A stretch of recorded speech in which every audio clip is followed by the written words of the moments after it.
Bueno, avanzamos en Panorama Cardinal. Presentamos la entrevista central en Panorama Cardinal con el diputado del Partido Colorado de Soriano, Martín Melassi, y bueno, lo que fueron los cambios que se realizaron a la redacción de la Ley de Medios que en estos días ingresa al Parlamento.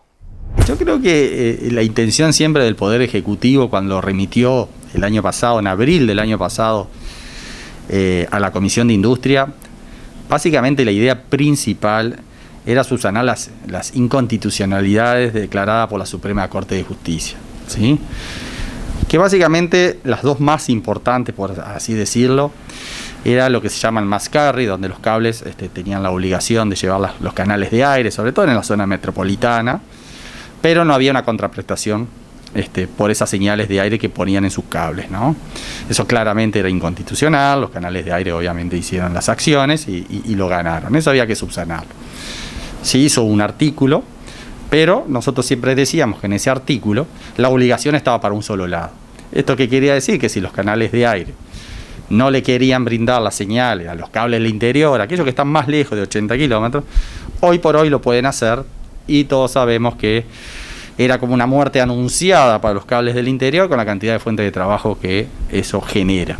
Ese artículo nosotros lo defendimos muchísimo, te diré que lo defendimos hasta el día de ayer, porque la Cámara Uruguaya de Transmisión por Abonado había presentado un sustitutivo que decía que en caso que no hubiese acuerdo, sea la USEC a través del Tribunal Arbitral la que de alguna manera junte las partes. Y bueno, políticamente no pudimos llegar a acuerdo para presentar ese sustitutivo, y según nuestros estudios y conversaciones obviamente con distintos actores, era mejor entonces que ese artículo no estuviese. Y esto quiere decir que si los cables quieren las señales, tendrán que seguir negociando por afuera de la norma y no va a estar contemplada en esta norma, con los riesgos que eso conlleva, porque vienen nuevas tecnologías. ¿Por qué lo decimos? Porque bueno, en esta convergencia tecnológica lo importante es que la Cámara Uruguaya, por ejemplo, de Transmisión por Abonado, pueda desarrollar nuevas tecnologías, porque vamos a poder ver la televisión vía internet. Ya no va a ser por un medio físico de cable, es decir, va a ser vía internet. Nosotros en cualquier lado vamos a poder ver internet, por lo tanto entendemos que vamos a tener que trabajar en una nueva ley de telecomunicaciones. Eso por un lado. Por otro lado, fuimos defensores de la principal empresa estatal de telecomunicaciones como Santel. Y lo queremos decir claramente, porque el artículo 48, justamente lo que intentó, y creo que hubo buena fe del Poder Ejecutivo, no podemos decir que hubo mala fe, lo que tenía que subsanar era otra inconstitucionalidad, que era que en la actual norma decía claramente que había una incompatibilidad si un servicio de radiodifusión o un cable por operador quería solicitar una licencia de internet, no lo podía hacer. Eso fue declarado inconstitucional. El Poder Ejecutivo, para subsanar eso, puso un artículo en el cual decía que todos aquellos que quisieran acceder a tener una licencia de internet lo podrán hacer, y la empresa que quedaba comprometida a prestar sus redes en primera instancia era Antel. Antel tenía que prestar su fibra óptica o arrendar su fibra óptica y quedaba obligada. Entonces logramos sacar esta obligación. Lo que no está en la norma no es prohibido, así que los cables operadores o cualquier persona física o jurídica va a poder igual ir a solicitar a la URSEC, a Dinatel, las licencias para poder dar servicio de internet. Lo mejor era sacar de Antel del medio, porque me parece que lo habíamos comprometido innecesariamente. En tercer lugar, nosotros entendíamos que esta ley estaba un poco desequilibrada, y diría yo, en la cantidad de licencias que le íbamos a dar a un mismo permisario. ¿Por qué? Porque la actual ley habla de 3 licencias máximas. La redacción que nos llegó hablaba de 8 licencias. Por lo tanto, nosotros entendemos que, por ejemplo, las radios del interior, para subsistir, no subsisten con una licencia de radio. Necesitaban 2, 3, 4 licencias de radio. Porque uno con la misma administración puede, si se quiere, solventar los gastos de 2 o 3 radios, que capaz que estamos llegando a una audiencia de 70.000 personas.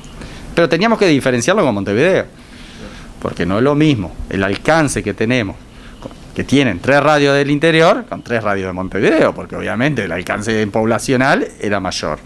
Así que hicimos un acuerdo que aparentemente hay 2 acuerdos, pero vamos a decir que creo que va a salir. El total de licencias van a ser 6, pero no se puede tener más de 4 licencias, ya sea de radios AM, FM para Montevideo y el área metropolitana.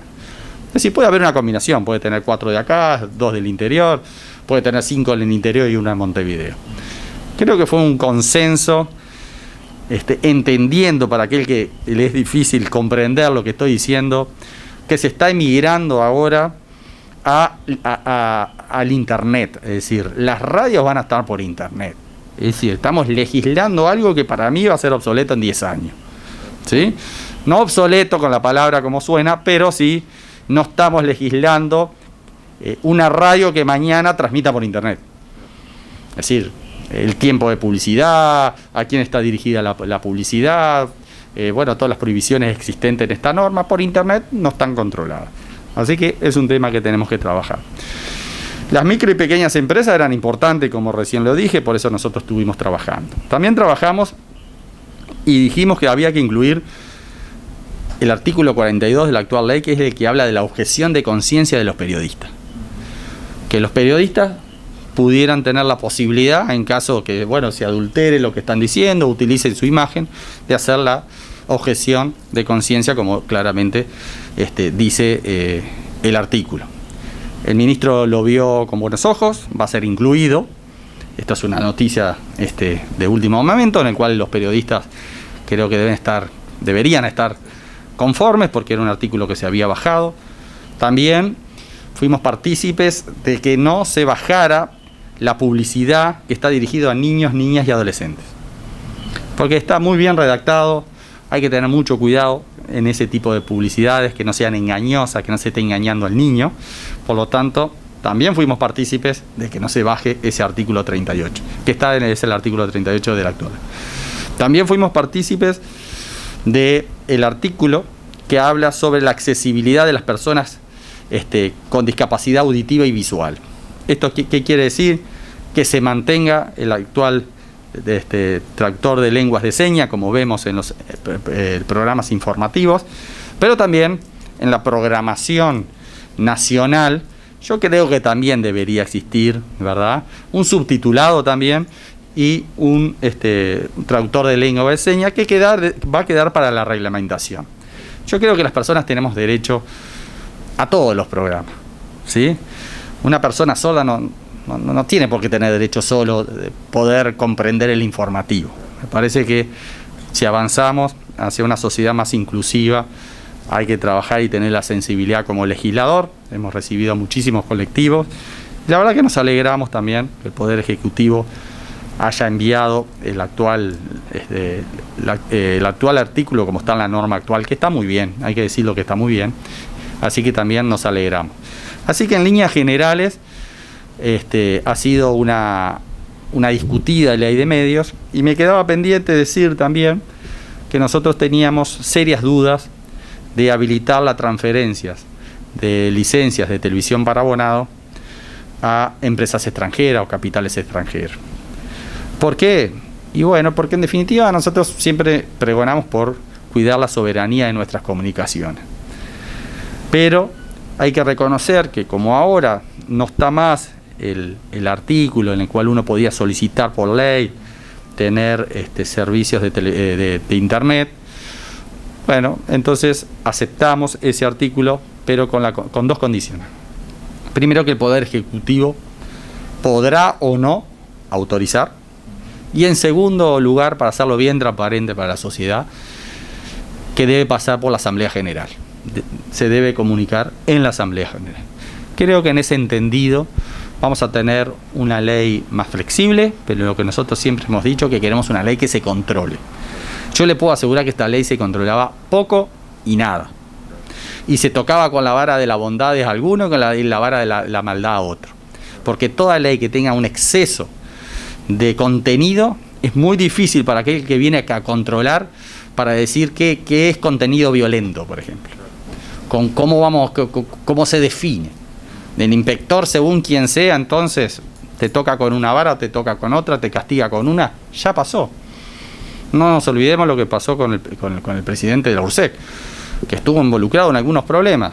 que obviamente no estoy juzgando, simplemente digo que está siendo investigado. Por eso, una ley un poco más moderna, más flexible, pero que se va a controlar, que no queremos más testaferro en este tipo de ley, y lo que queremos es que había que blanquear algo, que los uruguayos lo sepamos, pero que de acá en más se va a controlar. Y eso creo que fue la discusión final. Podrá tener matices, está al que le gusta, al que no le gusta. Yo creo, personalmente, como ciudadano, como hombre del interior, que hemos dejado todo en esta ley, que creo que no quedó nada con vicios inconstitucionales, y creo que se trata de eso. Para eso somos legisladores, para controlar y para hacer normas que no tengan inconstitucionalidades. Melassi, en ese trabajo, ¿no?, de lograr los consensos, se aseguró también, me imagino, la votación. Por eso, ¿no?, lo que han sido estas prórrogas y demás. También desde la oposición se espera que estén los votos. ¿Se ha conversado con los legisladores del Frente Amplio? Bueno, el Frente Amplio fue defensor claramente del artículo 48, en el cual involucraba Antel. Ya no está más ese artículo. Ellos acompañaban de alguna manera esto de la retransmisión de las señales. Ese artículo no está más. Ellos hablaron justamente de la publicidad dirigida a niños y niñas adolescentes. Ahora está incluido. Ellos hablaron de la concentración de medios. Ahora se bajó la cantidad de licencias. Creo que, no lo hicimos porque el Frente Amplio no haya dicho. Simplemente lo discutimos en la coalición, entendíamos que era así, lo fuimos elevando al Poder Ejecutivo y ellos nos fueron enviando los nuevos borradores. Y bueno, eso es lo bueno que pasa por comisión. Lo discutimos. Yo creo que el Frente Amplio va a estar más que conforme ahora cuando vea la nueva redacción. La reacción del ministro de Industria, ¿no?, que un poco a través de allí se había hecho el primer borrador, digamos, el primer proyecto, cómo ha sido, ¿no? También me imagino en todo momento conversando de todos los puntos. Sí, desde el primer borrador nosotros ya tuvimos una reunión con él y fuimos cambiando, yo diría, la letra más chica, la más sencilla, si era preceptivo, no era preceptivo, temas menores. Los temas mayores los fuimos dilatando y empezaron a haber diferentes redacciones. Primero era Antel la única que estaba obligada a prestar sus redes, después eran todas las empresas de telecomunicaciones, después se sacaba Antel del medio y ahora se sacó todo el artículo. Así que esos fueron los procesos que fuimos dando. Bueno, por algo tuvimos más de un año trabajando en todas las comisiones, recibimos más de 35 delegaciones, se escucharon todas las voces y creo que la esencia de la ley sigue estando y eso es bueno comunicarlo, porque he escuchado a veces aquellos que hablan de la ley de medios no están contando toda la verdad, y es verdad que algunos se quedaron con algunos borradores un poco más viejos, pero los borradores nuevos creo que contempla a la mayoría. Bueno, ahí teníamos y agradecemos al diputado del Partido Colorado de Soriano, Martín Melassi, que recibió a Panorama Cardinal y bueno, y contó cómo ha sido el proceso, ¿no?, para la ley de medios, que, bueno, justamente en comisiones y demás, bueno, tuvo modificaciones e ingresará a consideración del Parlamento en próximos días. Agradecemos la palabra del diputado Martín Melassi. Pausa, luego de la misma continuamos con la recorrida informativa de Panorama Cardinal por todo el país. Ya volvemos.